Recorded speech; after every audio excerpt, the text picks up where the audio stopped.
Assalamu alaikum and welcome back to Salam Britain. In this segment, I have got with me, I'm thrilled to have and welcome Dr. Ziali Sifruddin, a highly esteemed specialist orthopedic surgeon. Now, Dr. Ziali is a highly respected specialist orthopedic surgeon with a focus on treating athletes and sports professionals with shoulder, knee and elbow injuries. He played a key role during the London 2012 Olympics, performing surgeries on Olympians and Paralympians, and was honoured with an invitation to Buckingham Palace for his contributions. With extensive experience in surgical education, Dr. Sifruddin has held important positions, including serving as a tutor for the Royal College of Surgeons and as a regional surgical advisor for London.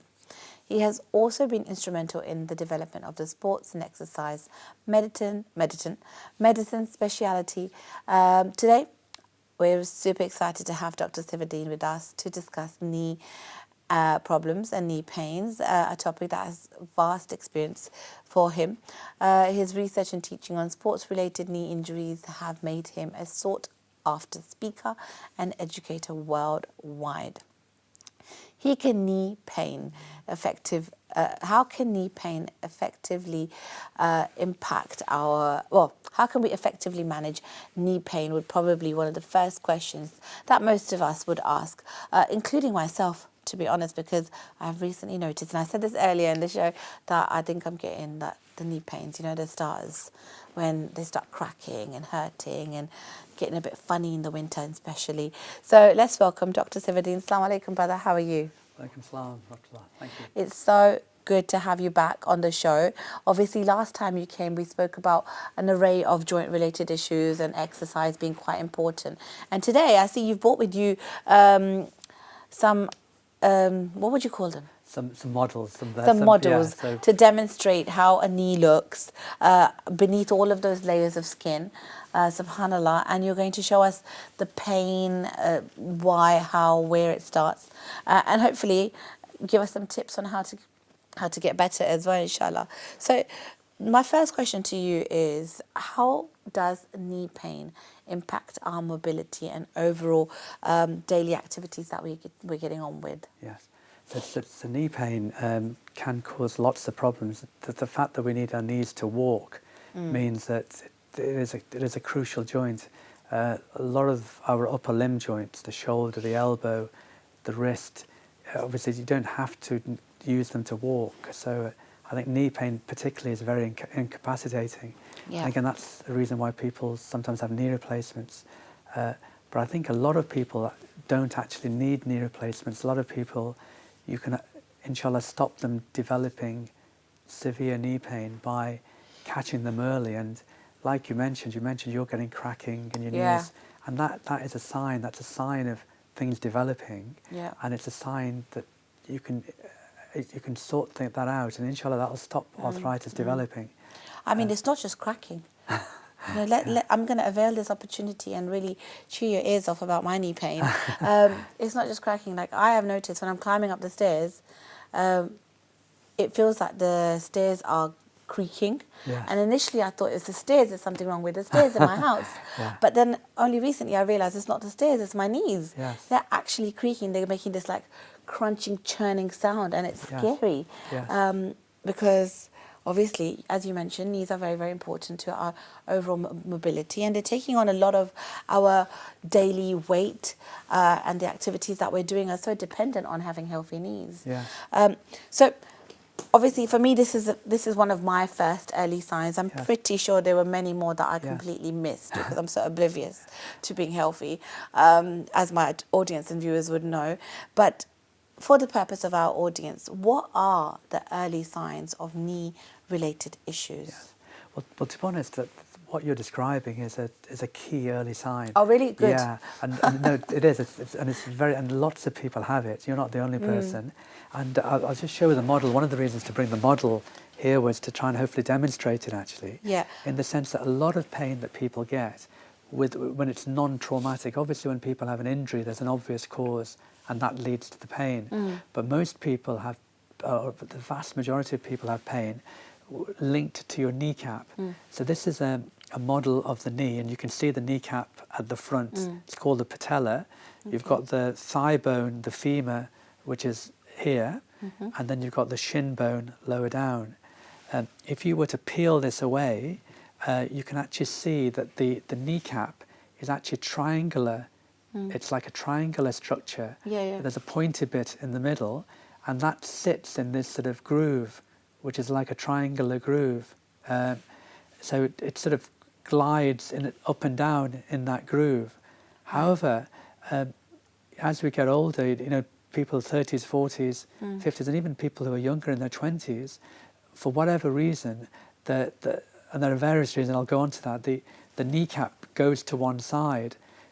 So when it goes to one side, the pointy bit of the kneecap rubs on the pointy bit of the thigh bone, the femur, rather than sit in the groove. Is that a little like dislocation? Or it's called a subluxation. So it's not quite, which is like a partial dislocation, and that leads to rubbing, cracking, and pain, and that leads to arthritis.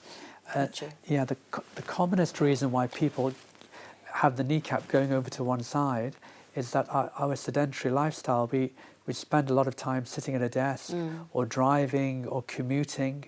So when we sit down, the muscles around our knee become imbalanced. So certain muscles that should be being active are not being active. So is there a way that we should be sitting to ensure that our knees remain in alignment with the correct joints? Well, I think sitting full stop is bad for this. So that you can't, I don't think you can really sit in a special way. Just sitting leads to the muscles becoming imbalanced. And it's not just sitting.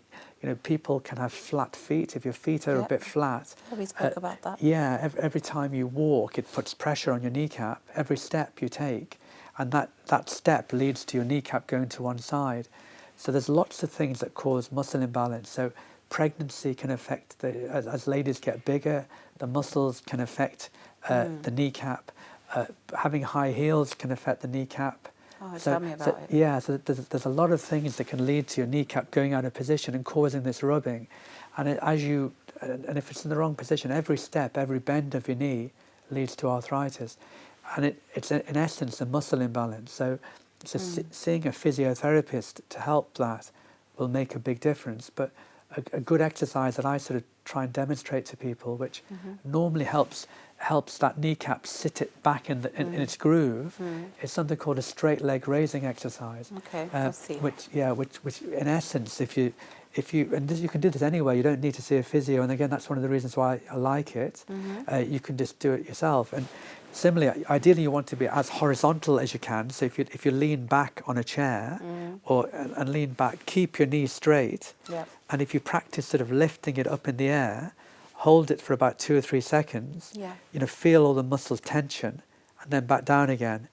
So you can hold it up in the air. And your toe needs to be pointing straight upwards or towards you? There's 2 exercises. So one exercise is to keep your toes straight up in the air at 12 o'clock. And if it's your left knee, you need the other exercise is to have your toes pointing slightly outwards. So at 10 o'clock if it's your left knee, and if it's your right knee at about 2 o'clock. You don't have to go miles round the clock face, but if it's about 1:32, sort of 10:30, 11 o'clock, that's just about the right position. And with the toes pointing outwards, that's the best exercise, because that works the muscles on the inside of your quads, and that brings your kneecap into a better position. So let me just show that. So essentially, you hold it there for 2 or 3 seconds, feel it tension. If it's too easy, you can hold it for 5 or 6 seconds. Or you could get some ankle weights. You can strap some ankle weights on and just hold it there. And then you bring it down. So hold it for 2 or 3 seconds and then back down again. And when you're bringing it down, you want to keep the leg completely straight as you're coming up and down? Yes, exactly. So keep the knees straight. So it's not like bending your knee. You have to keep it straight. And that works these muscles. And these quads, these muscles are the ones that are very important in keeping the kneecap in the right position. So when we're sitting down, those muscles become inactivated or imbalanced. So it's very important. Another way of keeping them activated is to, say on your commute, or when if you're traveling around, just to maybe stand up rather than Yeah. sit down. That Don't do helps that as well. exercise whilst you're on the bus though, guys. Yeah, we don't Exactly. want people tripping over your leg. Yes, You exactly. trying to fix your knees up, breaking somebody else's knees in the process. Yeah, yeah, exactly. Okay, brilliant. So, okay, let's go back to the knees. Yes. Early signs. You said that what I was talking Yes. to you about is it's one of the early signs. Yes. And I'm really fascinated by the model that you've brought in. So I feel like I'm looking at my knee now. What should I do as somebody who's experiencing early signs of this kind of discomfort or knee pain? What should be my first step in terms Yes. of medical Action, yeah. I think in general, if you're worried, see your GP, they'll give you some advice. But in general, the key things that affect knee pain, as I say, are muscle imbalances, which are often due to sitting down. And that's why that exercise, I think, is really important, because I'll, inshallah, strengthen the right muscles and, inshallah, stabilise your problem and improve things. And that exercise is generally a very good exercise anyway for anyone with knee. Another thing that you could do is, generally with your knee, and to be honest, most joints in the body, if the muscles are strong and balanced, then they often take the pain away. Yeah. So, and a lot of it's due to relatively sedentary lifestyle. So another thing that could be done to strengthen the muscles is to have a cycle machine. Rather than cycle outside, have a machine. They're quite cheap to buy. Have the seat a bit higher than normal, and if the seat is a bit higher than normal, then you're not squashing your knee. So if the seat is in the normal position, when you revolve your knee, you end up squashing the knee that's already hurting. Yeah, because it's like this, isn't it? Yes. When you're on a cycle. Yes. So what would you say we should have it at? What angle? We'll try and have the seat as high as you can comfortably have it. Okay. And then you can do the revolutions with the seat a bit higher, and that will help strengthen your muscles without doing any damage. I have an exercise bike. Yeah, that's good. I moved it into the garden. Yeah, no, it's good. It's currently in my garden. Maybe I should bring it back into the house now. Yes. Right, I'll certainly do that. No, but it's really good to use, actually. And it's a simple exercise that you won't really do any damage by doing it, yeah. Okay, great. So, I'm going to start exercising this knee. I'm going to bring that back into the living room from the garden. Yeah. Hopefully it's not started rusting. It's not been that long, maybe a couple of months. But in terms of medical practitioners, what kind of testing or imaging can my doctor do to identify my knee issue? Yeah, so again, normally your doctor would maybe do an X-ray, they may do an MRI scan, and then depending on what's found, they may refer you to physiotherapy, they may refer you to a specialist. Okay.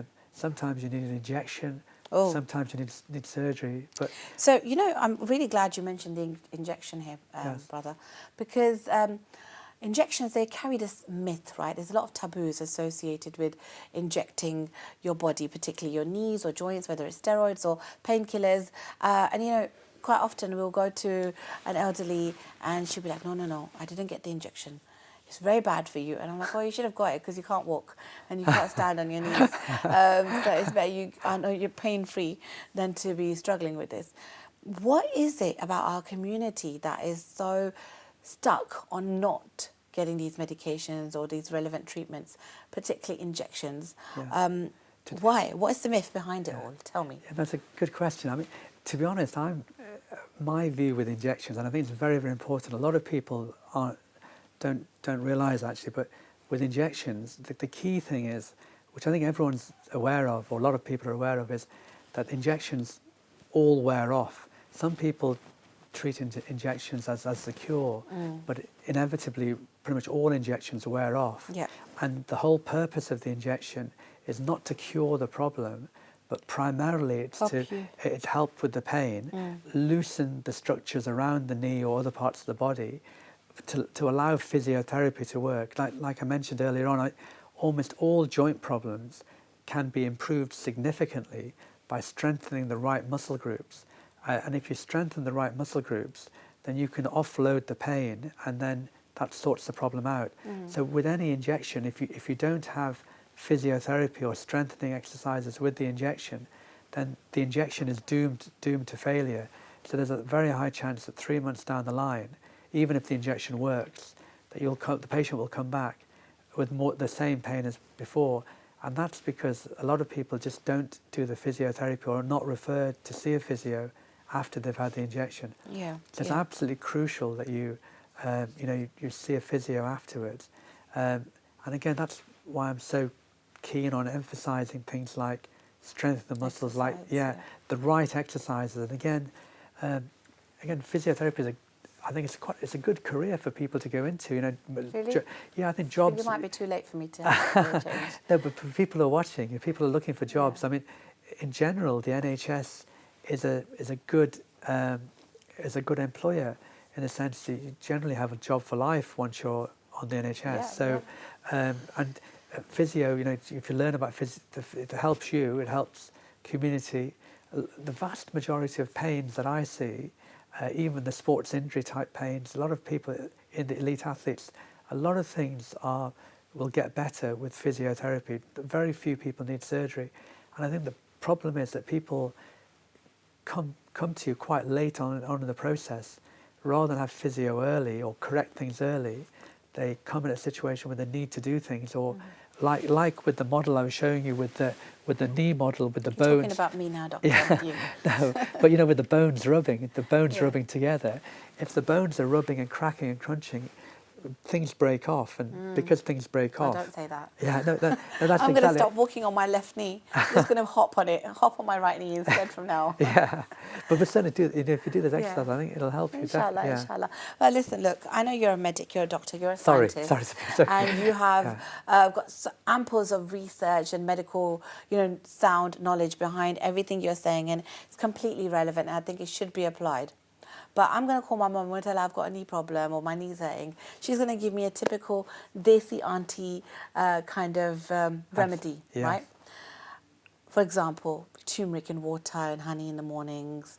It's really good for your anti-inflammatory and joints, etc. Or turmeric in milk at night for all the children in the family before they go to bed. And various other, cultural related, what should I call them? I don't even know how to say it in English. I only know how to say it in Urdu, actually. But medicinal, but home remedies, yeah, let's exactly. call them, yeah. Yeah. How do you feel about them? To be honest, I'm probably contradicting everything. Yeah, go on. But It's okay, it's just me. And the other million people that are watching yeah, you. but to be honest, a lot of these stuff are not going to do any harm. So turmeric, or a lot of these substances, herbal remedies, have been used for hundreds, thousands of years, really. And there's a reason for that, in the sense that they have worked. I think in the West, we're sort of taught very much a Western medicine, throughout medical school, and as a doctor, a lot of what you're taught and what you learn about is a Western outlook. But a lot of these things have been there, well before. So Before medicine came into play. Yeah, exactly. Eastern medicine has been there and reached a very high level well before Western medicine started, almost. So in essence, these things do a benefit. That they've got very few side effects, unlike lots of medicine drugs out there. A lot of the drugs that we have do have lots of side effects. But a lot of the stuff that you mentioned, like turmeric, minerals, vitamins, different types of powders, all the types of things, they have very few side effects.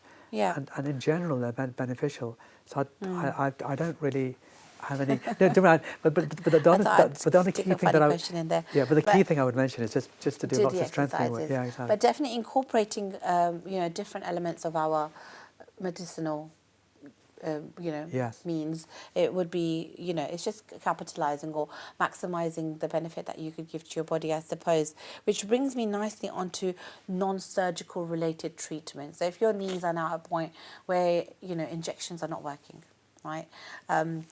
And you're, overall in a lot of pain quite frequently, what kind of treatments, non-surgical treatments, are there available? Yes. So tell me a little bit about that. And then also I want you to tell me a little bit about surgical treatments as well and their impact in the long run. No, that's a good question, actually. I mean, I'm a surgeon, so obviously I've been taught about surgery a lot. But having said that, like you said, that there are a lot of things that you can do before having surgery. And I would, strongly advise people to explore literally everything you possibly can do to avoid surgery, and generally use surgery as a last resort. Although there are some conditions where surgery should be thought of early, but there's lots of things you can do, and especially with knee pain. Like I mentioned, often the muscles are very weak and imbalanced, so a course of strengthening exercises makes a big difference. also mentioned as well that people are often flat-footed without realizing it. As time goes on, our arches in our feet, I've bought this model anyway just to try and demonstrate that actually, but in essence, if you look at people's feet, in essence, there's an arch on the instep, and like an arch in a bridge, all your weight is supported on that. But as time goes on, that arch collapses, and as that arch collapses, it actually puts extra pressure on your knee, your hip, and your back. The key thing is to identify that your arches have collapsed. A lot of people just look at their foot, they bend their knee up and look at their arch and say, well, actually, my arch is fine. But whenever you bend your knee, all the muscles in your calf create the arch. So when you look at your foot like this, everybody has an arch, even if they're very flat-footed. The only way to assess your flat feet is to be standing up, and then somebody, for example, if you stand up, and then somebody is actually physically looking at your feet, and you can't do that basically. So that's something important.